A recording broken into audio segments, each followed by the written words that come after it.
ग्वालियर मध्य प्रदेश से श्री शशांक श्रीवास्तव पुलिस उपाधीक्षक, देवरिया से पुलिस उपाधीक्षक चयनित हुए श्री रवि श्रीवास्तव, कोषाधिकारी लेखाधिकारी के पद पर सुश्री खुशबू सोनी प्रयागराज से, श्री पीयूष सिंह रायबरेली से, सुश्री अंकिता सिंह फतेहपुर से और हापुड़ से श्री दीपक सिंह चीमा लेखाधिकारी कोषाधिकारी। और इसके तत्काल बाद अनुभव साझा करने के लिए मैं सादर आमंत्रित करता हूं उज्जैन से सुश्री हर्षिता देवड़ा, डिप्टी कलेक्टर चयनित हुई हैं। वो अपने अनुभव साझा करेंगी माननीय मुख्यमंत्री जी के साथ। हेलो। परम आदरणीय माननीय मुख्यमंत्री महोदय, माननीय वित्त मंत्री महोदय एवं राज्य सरकार के सभी वरिष्ठ अधिकारी एवं नव चयनित सभी मेरे साथियों को मेरा नमस्कार। मेरा नाम हर्षिता देवड़ा है और मैं उज्जैन मध्य प्रदेश की निवासी हूँ। मेरा चयन डिप्टी कलेक्टर के पद पर हुआ है। इसके लिए मैं माननीय मुख्यमंत्री जी एवं लोक सेवा आयोग की दिल से आभारी हूँ। माननीय महोदय, आपकी सरकार में मात्र 9 महीने में पारदर्शी, निष्पक्ष एवं त्वरित भर्ती प्रक्रिया के माध्यम से ही यह संभव हो पाया है। माननीय महोदय, हम सभी नवचयनित अधिकारी अपने प्रशासनिक उत्तरदायित्वों का निर्वहन कर प्रदेश के विकास में सहयोगी बनेंगे। आपकी सरकार महिलाओं की सुरक्षा के लिए जो कार्य कर रही है, उससे महिला शक्ति के सपनों को पंख मिलेंगे। मैं यही कहना चाहूंगी कि अपने मन में एक लक्ष्य लिए, मंजिल अपनी प्रत्यक्ष लिए, हम तोड़ रहे हैं जंजीरें, हम बदल रहे हैं तस्वीरें। जिद है एक सूर्य उगाना है, अंबर से ऊंचा जाना है, एक नया। समारोह में उपस्थित प्रदेश सरकार में मेरे वरिष्ठ सहयोगी वयोवृद्ध नेता श्री सुरेश खन्ना जी, प्रदेश के मुख्य सचिव श्री दुर्गा शंकर मिश्र जी, अपर मुख्य सचिव नियुक्ति एवं कार्मिक श्री देवेश चतुर्वेदी जी, पुलिस महानिदेशक श्री प्रशांत कुमार जी, अपर मुख्य सचिव वित्त श्री दीपक कुमार जी, प्रमुख सचिव गृह श्री संजय प्रसाद जी, हमारे प्रशासन और पुलिस के सभी वरिष्ठ अधिकारीगण, सभी नवचयनित अभ्यर्थीगण, उनके अभिभावकगण, मैं सबसे पहले आप सबके चयन के लिए आपको और आपके परिवार के सभी सदस्यों को हृदय से बधाई देते हुए आप सभी उत्तर प्रदेश शासन का पार्ट बन रहे हैं, इसके लिए आप सबका मैं हृदय से अभिनंदन भी करता हूं। मुझे प्रसन्नता है कि अब हमें डिप्टी कलेक्टर के 39, डिप्टी एसपी के 41 और कोषाधिकारी के 16 नए युवा अधिकारी प्राप्त हो गए हैं। उत्तर प्रदेश की स्पीड को बढ़ाने में ये सभी अपना योगदान दे पाएंगे, मैं यह आप सबसे अपेक्षा रखता हूं। आपने देखा होगा, जब सरकार ईमानदारी से कार्य करती है तो उसका ओवरऑल परसेप्शन चेंज होता है। पिछले 7 वर्ष में आपने देखा होगा उत्तर प्रदेश के अंदर, उत्तर प्रदेश था 17 के पहले भी था, लोग वही थे। यहां पे भी जो लोग बैठे हुए हैं, इन लोगों को भी दशकों काम करते हुए हो गए, लेकिन उत्तर प्रदेश के बारे में लोगों के मन में एक संदेह हुआ करता था। एक बड़ी आबादी को संदेह के दायरे में इस मशीनरी ने खड़ा करके रखा हुआ था, लेकिन 7 वर्ष में लोग वही, प्रदेश वही, विभाग वही, केवल कार्य संस्कृति बदली, आज करोड़ों लोगों की पहचान का संकट नहीं, बल्कि वह कहीं जाता है तो सीना तान करके कहता कि मैं उत्तर प्रदेश का हूं, तो उत्तर प्रदेश वासियों को सम्मान प्राप्त होता है। ये जो भी हुआ है, ये इसलिए हुआ क्योंकि सरकार ने एक निर्णय लेने का मैकेनिज्म तैयार किया, अपनी कार्य पद्धति में शुचिता और पारदर्शिता को महत्व दिया, ईमानदारी को सर्वोच्च प्राथमिकता दी, तो उसके परिणाम भी उसी रूप में हम सबके सामने आते हुए दिखाई दिए। अगर पहले की तरह ही हम घुमाने की आदत डालते, याद रखना उस व्यक्ति को तात्कालिक संतुष्टि हो सकती है, लेकिन वह लाखों और करोड़ों लोगों की बद्दुआ से कभी बच नहीं सकता।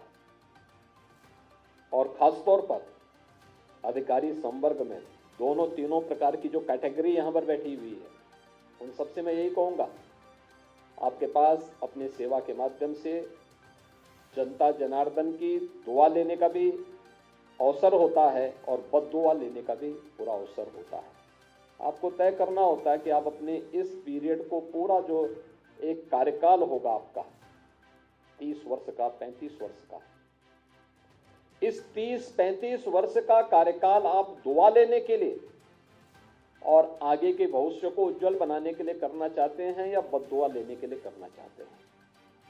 क्योंकि मैं देखता हूं रिटायरमेंट के बाद ऐसे लोगों की बड़ी दुर्गति होती है, कोई पूछने नहीं जाता, झांकने नहीं जाता, और उसमें से बहुत सारे अधिकारियों को तो मैं यही सचिवालय का चक्कर लगाते हुए देखता हूं। क्योंकि बहुत बार लोग आते हैं, कहते साहब मेरा एक काम अटका हुआ है। मैं कहता हूं सब तुम्हारे ही उत्तराधिकारी हैं जो तुम्हारा काम अटका रहे हैं, कोई बाहरी नहीं है, यही काम तुम भी करते थे। तो जो काम किए हो फल तो वही काटोगे जो बीज बोया है। और इसीलिए आपने देखा होगा पूरी प्रक्रिया में पहली बार किसी आयोग या बोर्ड के द्वारा चयन की प्रक्रिया को एक समय सीमा के अंदर पूरा किया गया। 9 महीने के अंदर आपकी पूरी परीक्षा की प्रणाली और पूरे रिजल्ट को देने में मात्र 9 महीने के अंदर ही इस पूरी प्रक्रिया को संपन्न किया गया। न कोई सिफारिश, न कहीं से कोई हस्तक्षेप, और जहां पर जिन लोगों ने परीक्षा की शुचिता पे कुछ भी उसमें घुसपैठ करने का प्रयास किया, वे लोग उसका खामियाजा भुगत भी रहे हैं। आपने देखा होगा उनकी सबकी प्रॉपर्टी भी जब्त हो रही है, उन सबके घरों में रेड पड़ रहा है, उन लोगों को पूरी तरीके से सरकार अपने शिकंजे में ले चुकी है और पहले तय कर चुकी है कि अगर किसी ने युवाओं के भविष्य के साथ खिलवाड़ किया तो सरकार उसके भविष्य के साथ जरूर खिलवाड़ करेगी और उतनी ही शक्ति के साथ उनसे निपटने का काम भी कर रही है। जो लोग परीक्षा की शुचिता और पारदर्शिता में सेंध लगाने का कुत्सित प्रयास करेंगे, वे कहीं भी छुपे होंगे, उनको बाहर निकालने में बहुत देर नहीं लगती। और मुझे लगता है कि आज जो कार्य प्रदेश के अंदर बखूबी हो रहा है और इसी शुचिता और पारदर्शिता का परिणाम है कि गत 7 वर्ष के अंदर इस डबल इंजन की सरकार ने प्रदेश के अंदर 6.5 लाख से अधिक युवाओं को सरकारी सेवा में लेने में सफलता प्राप्त की।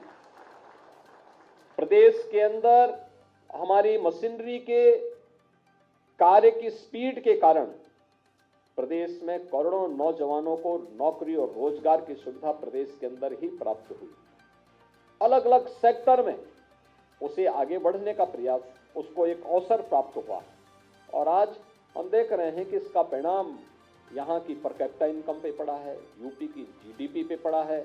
यूपी देश के अंदर आज दूसरी बड़ी अर्थव्यवस्था के रूप में उभर करके सामने आया है।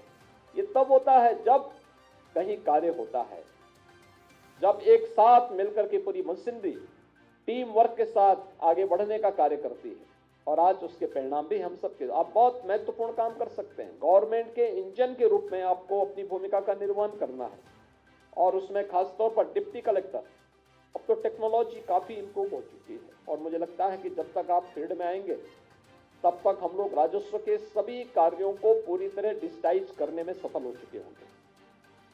लेकिन फिर भी मेरा ये मानना है कि आज भी विवाद का कारण राजस्व से संबंधित ज्यादा मामले पड़े हुए हैं। अगर इन मामलों को समयबद्ध तरीके से बैठने की आदत डिप्टी कलेक्टर अपनी तहसील में करके और पहले दिन तय करें कितनी पेंडेंसी है और फिर उसको लेकर के एक समय सीमा के अंदर उसके निस्तारण की प्रक्रिया को आगे बढ़ा लें। क्योंकि बहुत सारे मामले तो इसलिए होते हैं कि जिस दिन आप किसी मामले में निर्णय देने के लिए होते हैं उस दिन वहां पे हड़ताल होने लगती होगी। एक बार दो बार नोटिस जारी करिए, नहीं तो फिर दोनों पार्टियों से बोले कि वे स्वयं ही यहाँ बहस करके बता दो अपनी बात को और निर्णय लेकर के आप त्वरित रूप से आगे बढ़ते हैं, कोई समस्या नहीं आती, फिर समाधान तक आप स्वयं पहुंच सकते हैं। एक गरीब को न्याय देना हमारा दायित्व होना चाहिए। उस गरीब के साथ हम खड़े होंगे जिसकी किसी मंच पर सुनवाई नहीं हुई है। कानून व्यवस्था को बनाए रखने में भी आप बड़ी भूमिका का निर्वहन करते हैं।